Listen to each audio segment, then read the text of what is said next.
Somos um país que produz vinho há milhares de anos. Mas será que é assim em todo o território nacional? E de onde vêm os melhores vinhos de Portugal? Conheça as castas que se produzem em Portugal de uma ponta à outra.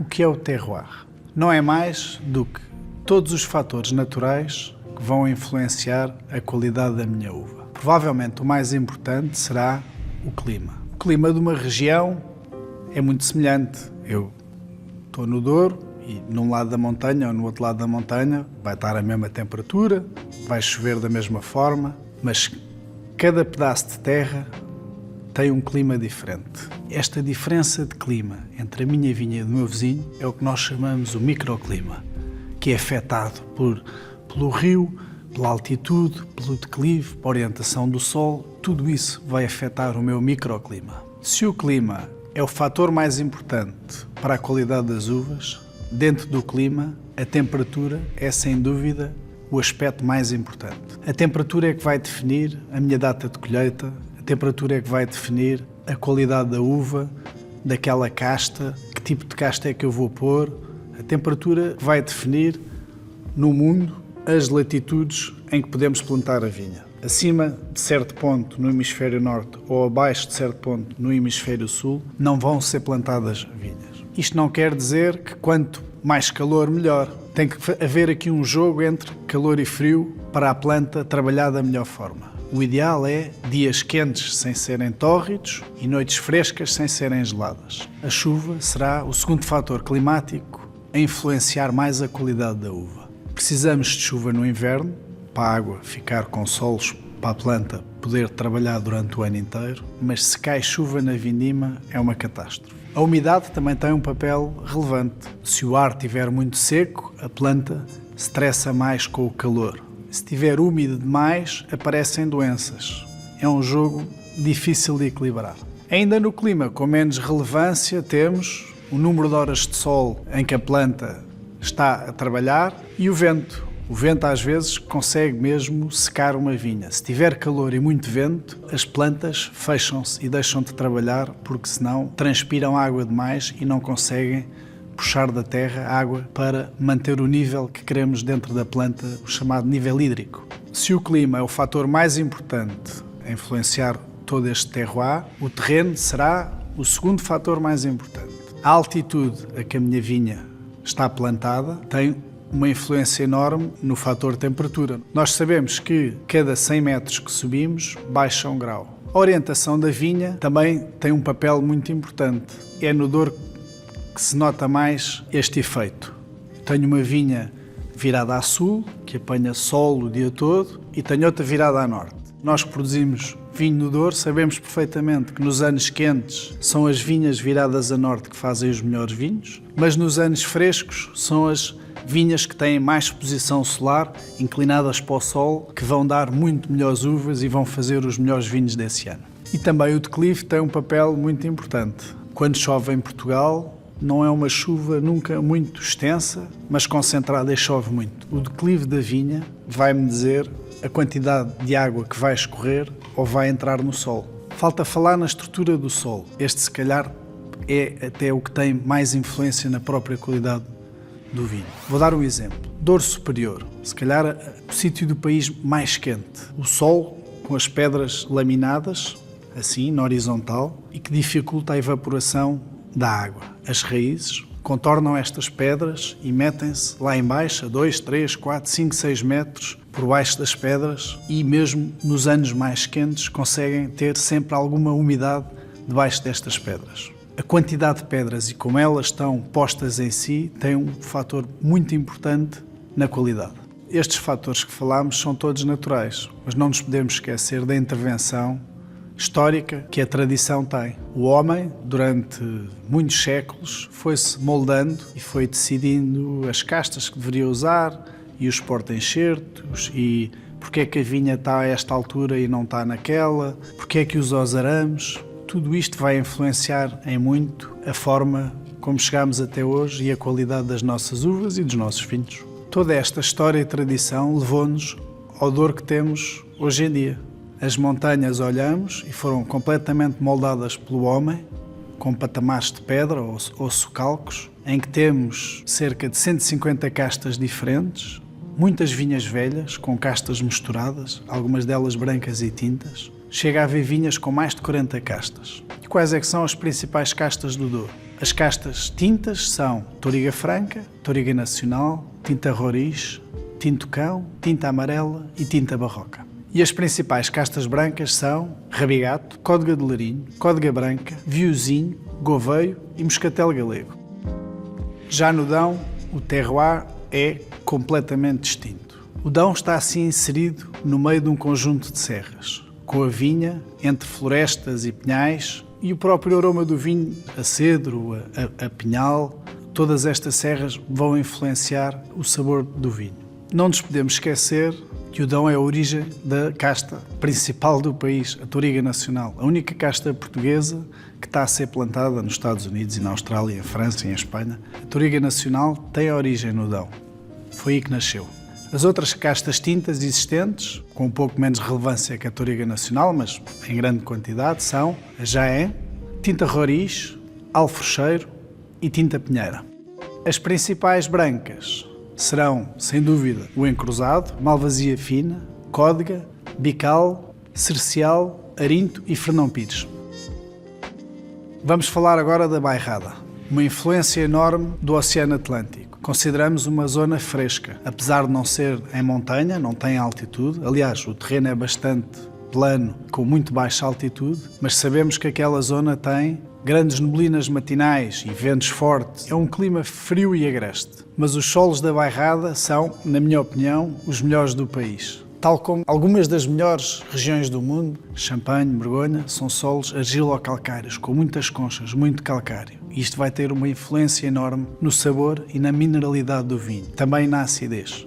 E é por isso que os vinhos da Bairrada são aqueles que aguentam mais anos em garrafa. Claro que com esta forte acidez teria que ser a nossa melhor região de espumantes do país, porque os espumantes precisam de uvas com essa acidez. Relativamente a castas, a Bairrada tem uma característica que eu aprecio muito e que existe, por exemplo, na Borgonha. Existem muito poucas castas. Aliás, tintas, tradicionalmente só existe uma, que é a Baga. É uma casta com uma uva que não tem muita cor, uma acidez crocante que faz com que os vinhos durem, se bem armazenados, uma eternidade.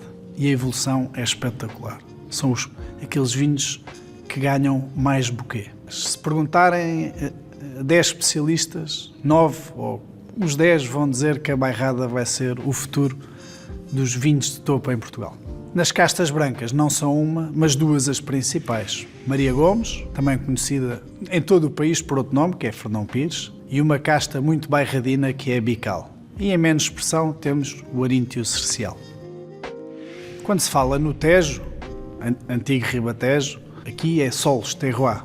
É o que mais influencia a qualidade das uvas. Temos 3 zonas completamente distintas. Temos estes argilo-calcários que eu falei da Bairrada, que é a zona ali do Cartacho, mais ou menos, e vai para Tomar. Esta será a melhor zona de tintos. Depois temos, no sul e este, as areias, que vão bater com as areias da Península de Setúbal. É uma zona mais quente, onde faz-se algum Piriquita e Fernão Pires, vinhos quentes. E no meio, ali, junto ao Tejo, temos a zona de campo, aquela zona mais fértil. As principais castas tintas do Tejo serão então o Castelão, a Trincadeira e Aragonês. As brancas, tal como eu referi, o Fernão Pires é a rainha. Haverão outras, por exemplo, o Arinto será certamente a segunda casta, mas a grande expressão, a mancha enorme, é de Fernão Pires. A região de Lisboa tem muitas semelhanças com a Bairrada. A influência do Oceano Atlântico e também os solos argilo-calcários, se bem que mais profundos, fazendo vinhas um pouco mais vigorosas e com mais produção. Aliás, a região de Lisboa é um pouco dois mundos. Terá algumas das regiões mais pequenas e melhores do mundo e, ao mesmo tempo, é uma das regiões de Portugal que produz mais uvas de média menos qualidade. Estas regiões que eu falei, especiais, quais é que são? São mesmo joias que temos em Portugal. Colares, como eu falei há pouco, das poucas regiões do mundo que resistiram à filoxera e que ainda temos raízes que não têm a tal raiz americana. As uvas estão nascem nas dunas, perto da praia, entre canas, feitas de uma forma completamente diferente, e os vinhos já chegam a valores completamente ridículos.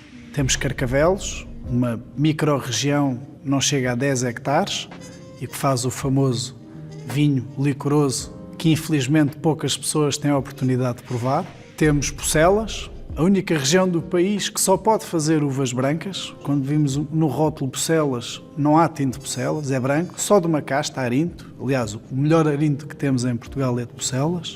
E Medieval de Orém, um dos poucos vinhos do mundo que podemos misturar uvas brancas e uvas tintas, de uma forma completamente tradicional, em pequenas dórmenas. Fazemos muito branco e metemos as uvas tintas lá para dentro e fica tapado com as uvas tintas até ao engarrafamento. São joias que temos e que temos que agarrar, todas na região de Lisboa.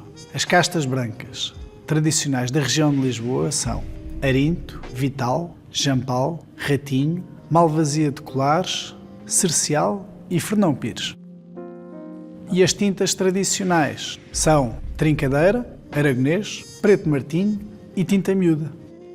A região da Península de Setúbal tem 2 solos completamente distintos e 2 climas completamente distintos. Felizmente, estes estão juntos. Temos a Serra da Arrábida, com aqueles solos iguais aos de Lisboa e da Bairrada, argilo-calcários, em que tem um clima muito mais fresco. Será daqui que virão as melhores uvas que fazem os famosos moscatéis. O outro terreno, as famosas areias, tem um clima muito mais quente e aqui sim a melhor zona de tintos, onde o Castelão, a antiga periquita, é rainha.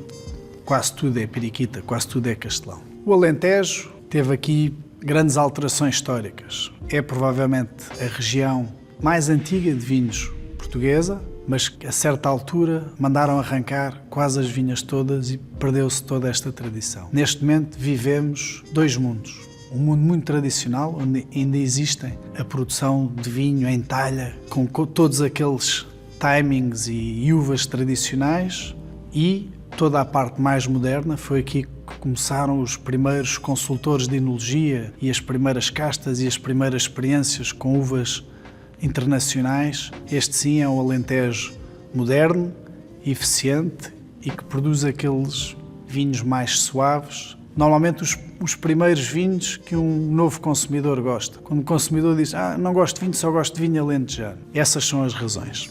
Existe uma casta tinta particular e com muita qualidade no Alentejo. Uma casta que veio de França há mais de 100 anos. Hoje em dia praticamente não existe lá.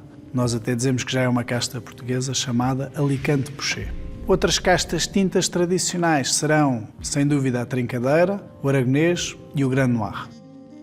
As castas brancas principais do Alentejo são, mais uma vez, a casta Arinto e Fernão Pires. Estas estão quase no país inteiro, mas aqui temos o roupeiro com grande relevância, a Perrum e Rabo de Ovelha.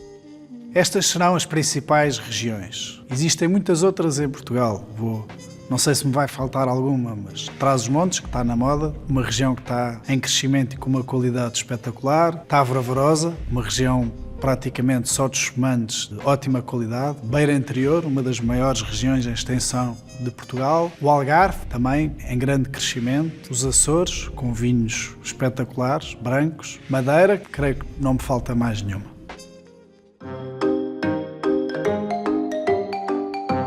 No Lugares Comuns de hoje, vou responder a uma pergunta que muitas pessoas me fazem e muitas pessoas não vão gostar desta resposta. O vinho maduro existe? Não. Não existe vinho maduro. Na zona do Grande Porto, no Minho, existe um vinho muito conhecido e será provavelmente, a seguir ao vinho do Porto, o vinho português mais conhecido, o vinho verde. E as pessoas lá dizem, há o vinho verde e há o maduro. Qual é que é o maduro? É o que não é o vinho verde.